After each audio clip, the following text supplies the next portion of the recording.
Is Science Scientific? Page 9 of our textbook. Now, if you remember last time we were talking about how phenomenologists say that in fact science should be considered as a social construct. So let's have a look at what different theorists have said about science being scientific in the agreed definition of what science is. So while there has been considerable pressure on sociologists to consider what they mean by their use of the word science, the use of this word by natural scientists has also come under the microscope. What does it mean to call their work scientific? Are they any more objective, rigorous, or closer to the truth than social scientists? Even if objectivity is possible, should these scientists want to claim detachment from the objects they study? At first sight, it seems easy enough to assume that what natural scientists do is to systematically record observations of the patterns of behaviour and movement of matter, without preconceptions of what they might find. As many philosophers of science have pointed out, though, the process is more complex and less objective than it first appears. So whilst science claims that it is very objective, in fact maybe there are reasons behind why people are doing those experiments or why they want to find out about how something happens. And so really it's not that a scientist stands outside what they're doing and don't interact with it. So therefore sociology could be regarded as a science because they want to interact with the subjects that they are studying as well. So these are the viewpoints that have been put forward. Popper. The very idea of deriving conclusions from the process of making observations is itself problematic. Although 999 white swans may have been observed floating past a point on a river, it is a logical mistake to assume that the next swan to swim past will also be white. This is what Karl Popper in 1963 identifies as the problem of induction. It cannot be assumed that what has always happened in the past will always happen in the future. It follows for Popper that collecting more and more data about an event will not prove a proposition to be true, as there is no reason why past events should predict the future. The black swan of scientific data may well be around the corner, waiting to drift into view. And if we think about what science is, it's when they get these anomalies in results that scientists then will research further, and this may be where they find a new law or a new theory. So therefore the whole point of science is that it is progressing on and it is developing new laws all the time, as more and more is understood by people. So this is what Popper is saying. You can have as much evidence as you like, but that does not prove that the next time you test those things, you will get that same result. So whilst you may have seen 999 white swans, that doesn't mean that the next one is also going to be white. It could be another colour. When I used to do chemistry at school, my chemistry teacher used to always laugh because somehow whenever I did an experiment, the wrong things would be happening. I would be burning some chemical or other in a test tube, and everybody else's would be turning yellow and glowing nicely. Mine would have flames shooting out the top of the test tube and going all over the place. And my chemistry teacher would just look at me and say, "That's not what happens. Put it down. Go and look at somebody else's."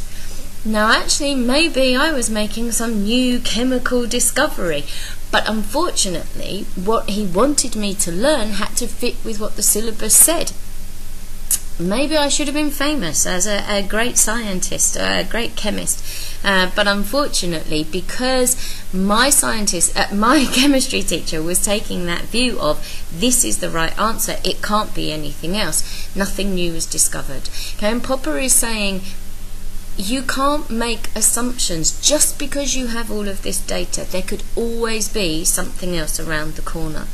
And just because a person does the same thing the first time, twice when you do something to them, it doesn't mean they'll do it the third time that you do it to them. If I walk up to a student in the corridor and I slap them round the face, they may not react in the way that they would react to somebody else because it's me, but then if I did it to them a second time, they may think, enough, she keeps slapping me, I'm going to slap her back, or something of that ilk. So we have to realise that those things can change. So I may think I know how somebody is going to react, and sometimes people surprise us with the way that they react. And this is what Popper is telling us to be really careful about.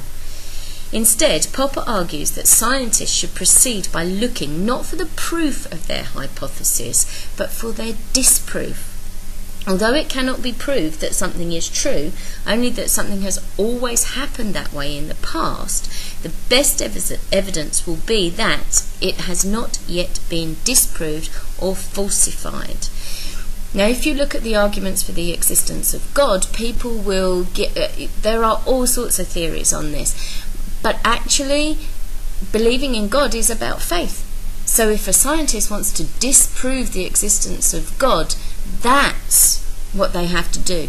Not call on religious people to prove God, but actually come up with something that disproves him. And this is Popper's point. If you can disprove something, then you are actually getting to it. But if all you can do is provide me evidence that this is what happens all the time, something can be thrown up that argues against that. Science must abandon the inductive method of attempting to make theories fit facts and adopt a deductive method where facts are only admitted into a theory through the process of falsification. Okay, so science is using induction, but he's saying what we have to use are deductive methods. Okay, so we have to falsify something for us to actually fully understand it, because we can find data that proves what we want to prove, the same way as we can find statistics or quotes to prove what we want to prove. But if you don't put them into context, actually you could have used them in completely the wrong way. So this is what Popper is saying science has to do. Kuhn. In one of the most important books on this subject, Thomas Kuhn asks whether scientists do indeed allow the possibility of their theories being falsified, and examines how new scientific theories emerge. According to Kuhn, scientists work not as individuals but as part of a community. Within this scientific community, a consensus exists about the nature of the world they are investigating. Okay? So all scientists agree, in principle, about how the world functions and how everything fits into it. Kuhn calls the theoretical framework that results from this consensus a paradigm. For long periods of time, the scientific community engages in activity designed to bear out the validity of the paradigm. Okay, going back to what Popper said about induction, finding proof to fit your theory, not things to falsify it so you can move forward. Kuhn calls this a time of normal science. Eventually, though, individuals or groups working outside the dominant paradigm will put forward alternative theories that can be supported by equally valid evidence. They will have to be outside of the dominant paradigm to do this. There then follows a period of revolutionary or multi-paradigmatic science where the rival paradigms struggle for supremacy and advocates of alternative theoretical frameworks are overthrown or beaten off. Okay, so when someone comes up with a new theory, they will argue against the people who have been saying this same thing for a long time, and they will have to argue between them, and either that new theory will be falsified and thrown out, or it will become accepted by everybody else, and it will become the new paradigm and the new science, accepted science, okay, the normal science. An example of what Kuhn had in mind would be the challenge mounted against Newtonian physics by Albert Einstein in the early part of the 20th century, where intense battles were unsuccessfully waged by the normal scientists to maintain scientific orthodoxy. If long-standing paradigms can be overthrown, then the defeated scientists have to admit that the theories they were working with were not so much true as merely very useful in helping them to make sense of the data they had gathered. Okay, now nobody doubts now that Einstein was a genius, And Newton was regarded as a great man and a great thinker and a genius in his time. But Einstein moved that forward, and surely that is the sign of genius, that somebody looks at what is going on around them and thinks there's a different way of doing this, looking at this, testing this. Yes, that theory fits, but there are these other things that makes me think there's something more to it, and that's how we develop forward. It is not the case then that those who are working within paradigms of normal science approach what they examine with open minds, or are prepared to look anew each time at what they are observing. Some commentators have argued that the problem is more deep set than this, in that all scientists, by definition, start off with the unfalsifiable assumption that every event has a cause. Furthermore, from the realist point of view, not every event or every possible cause is observable or knowable. The study of plate tectonics and earthquakes by geologists, for example, requires a series of guesses to be made about what is probably happening in the Earth's structure. The problem of causation, of identifying specific causes, is as much of a problem for natural scientists as it is for social scientists. Okay, so we're coming back to this idea again. That we heard earlier, from that realist point of view and from a phenomenological point of view, that actually science has as many problems in finding the causes for things, because we can't just put our finger on something and test it if it's something huge like plate tectonics. In the same vein, it is no less true to say that, although the subject of natural scientific study may be inanimate or non-human, scientists themselves are human beings who have to impose a structure on what they see in order to make sense of it, and they have to select some facts from others to put a theory together. In this way, scientists are as prone to imposing their own subjective views on the world as any other humans. That they need to choose to prioritize some data means that they are making value judgments about which data is most helpful to test their hypothesis. When they start making choices about the status of facts, then they have, strictly speaking, ceased to be objective. Facts have become values. So let's say that I have a whole pile of data, and 80% of the data supports my hypothesis, but 20% doesn't. So I reject that 20%. I have made a value judgment. That 20% is not needed in this, because 80% proves what I'm trying to say. So immediately I have stopped science from being objective, and I have made it subjective, because I have made a decision and I have used my human influence rather than the influence of inanimate objects. Questions have been asked not only about the methodology of the natural sciences, but also their ethics. Radical and feminist critics have brought into the debate not only the methodology of science, but the knowledge that the application of this methodology produces. Yeah. Okay, so we may have ways of achieving things and finding out information in science, but is that the best way to do it? Because that's the accepted way doesn't mean it is the best way, and there may be other ways forward. Medawar in 1985 has argued that the real consequence of scientific research is inspiration then observation, not observation then inspiration, as implied by the hypothetico-deductive method. Try to remember the points of the hypothetico-deductive method. If you don't, go back, have a look. Normal science consists of problem solving with the results anticipated because they will fit into the existing jigsaw. As the data is collected, it impinges on a mind already anticipating it. Okay, so somebody has an inspired idea and then they find the proof to back it up. And when they're getting that data together, that proof together, as things are agreeing with what they're looking to prove, then a scientist accepts them. If something doesn't quite fit with it, they reject it. What Medawar is suggesting is that the actual process of research may follow no logical pattern, but this reality is hidden from the public because scientific papers omit false starts, changes in direction, and dead ends. So a scientist may have done other experiments, but they don't include those in their final write-up because nothing came of them. Some scientific evidence has been found to be fallacious. Not true. Lynch studied the work of scientists who were carrying out laboratory investigations into the brain functioning of rats. He found that the types of features they were looking for and expected to find influenced many of their conclusions. In other words, they were using the data they collected to confirm their theories rather than keeping an open mind and seeking to test their ideas objectively. So, when we test on rats and we say it's okay to test on rats because they're very similar to humans, maybe that's not true, and scientists have found the data to support that so that they can do the testing and then correlate it to human beings rather than testing on humans. Big science. Sociologists have argued that scientific knowledge in the natural world arises from an objective and independent search for truth, and also from the priorities and values of those who have funded the research.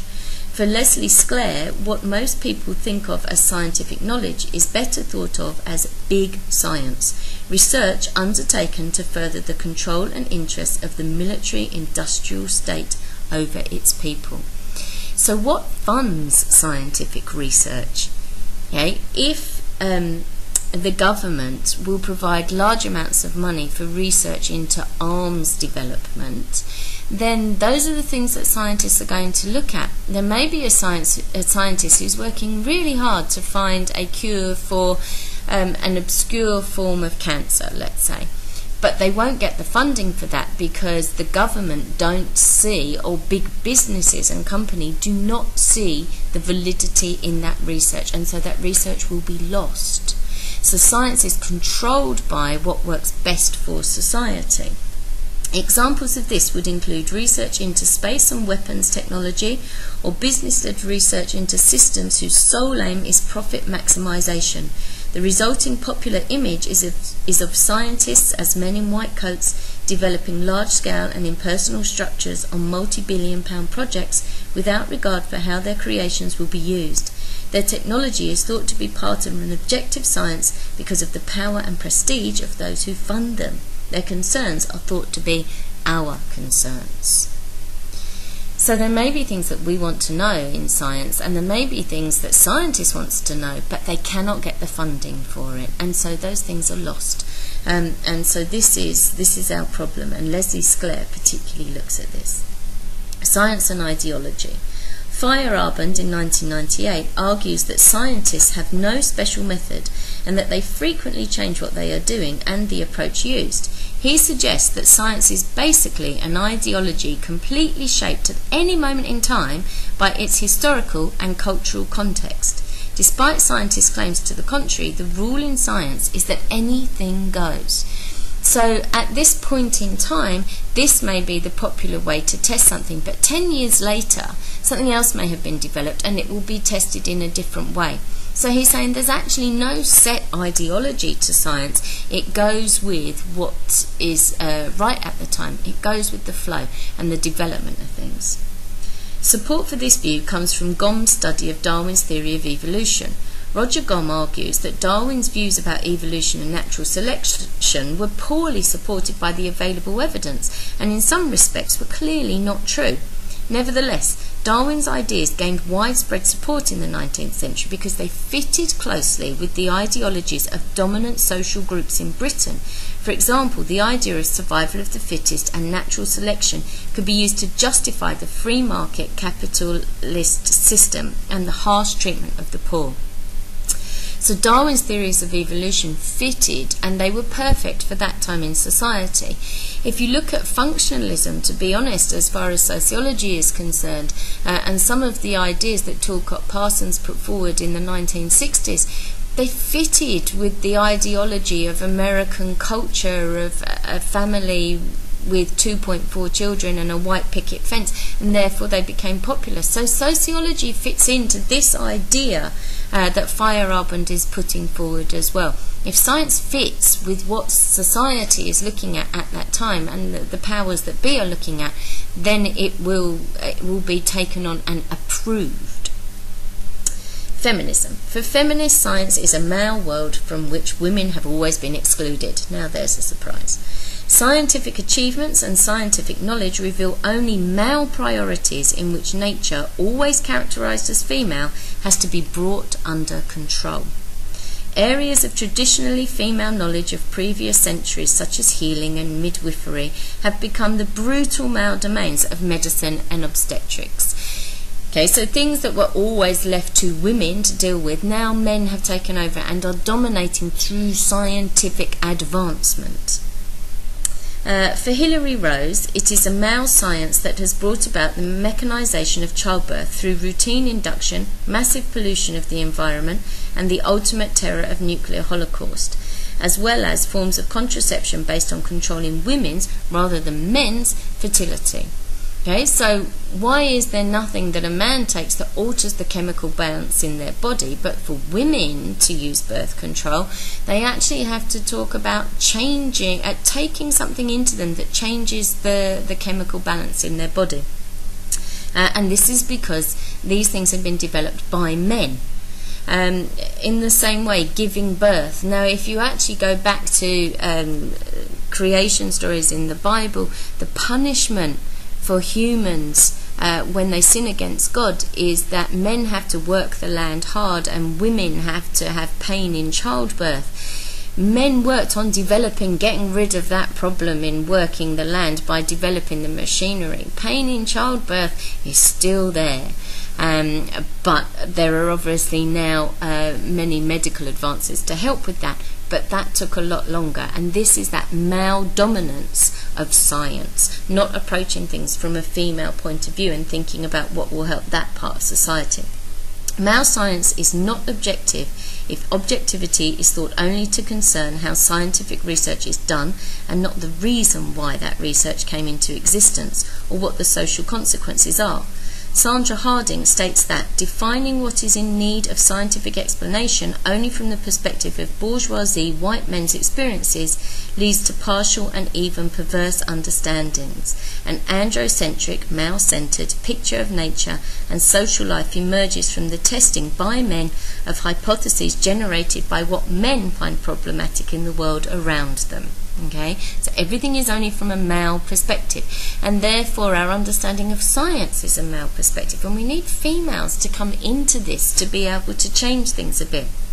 It was, after all, this very same male-centered science that claimed to have proved that women were biologically and socially inferior to men. Furthermore, it is men alone who have produced the technology to make chemical and nuclear weapons. Be careful there, what did Marie Curie develop? If women are to enter the exclusive world of male science, then feminists have argued science must be reconceptualized and made more humane. Scientists themselves have to become accountable for their actions. Technology will be seen not as value-free, but assessed in terms of the impact it has in bringing about meaningful change in social relations. Men as well as women would be seen as capable of reproduction. Given that scientific advance has relied as much on inspired guesses as its own methodology, a feminist perspective would reintroduce and re-legitimize the intuitive approach. In this way, science will become a means of enhancing human freedom rather than being a threat to survival as at present. What has been a defensive and conservative discipline will become healthy and liberatory. Okay, you have to look very carefully at the language here because, again, there is a bias in here that is coming through. Okay, that women are more intuitive and therefore you apply that to science. But, this is the idea that actually what we should look at is the impact and how meaningful those scientific developments are, and that could come through involving females in the process. It can be argued then that there are a number of ways in which the supposed objectivity of science can be questioned, to such an extent that belief in objectivity in science within and without the scientific world is now crumbling.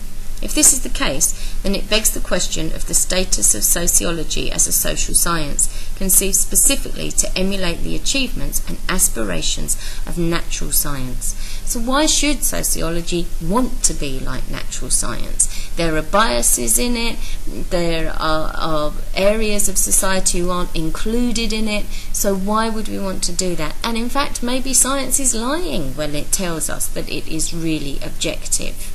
Maybe we would get to the same conclusions and take vaguely different routes to get there, but that has to be an option. So why does sociology even want to be like natural science?